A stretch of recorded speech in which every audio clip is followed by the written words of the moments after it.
ఈరోజు మన వీడియోలో ఆకుకూర పప్పు ఎలా చేసామో చూద్దాం. ఒక కప్పు కందిపప్పు శుభ్రంగా కడిగి ఉల్లిపాయ, టమాటా, పచ్చిమిర్చి అన్నీ కట్ చేసి వేసుకొని కప్పుకి ఒక 2.5 కప్పు వరకు వాటర్ పోసుకొని ఒక పెద్ద కట్ట తోటకూర శుభ్రంగా కడిగి సన్నగా తరిగి వేసుకొని కొంచెం ఆయిల్, కొంచెం పసుపు వేసి కుక్కర్ మూత పెట్టుకొని బాగా ఉడకనియాలి.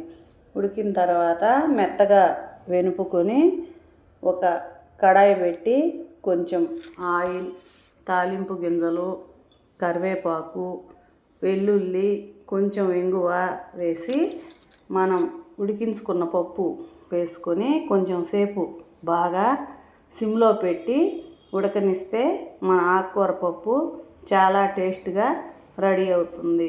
ఇలా మీకు నచ్చితే చేసి చూడండి. మా పప్పు నచ్చితే లైక్ అండ్ షేర్, సబ్స్క్రైబ్ చేసుకోండి. Thank you friends.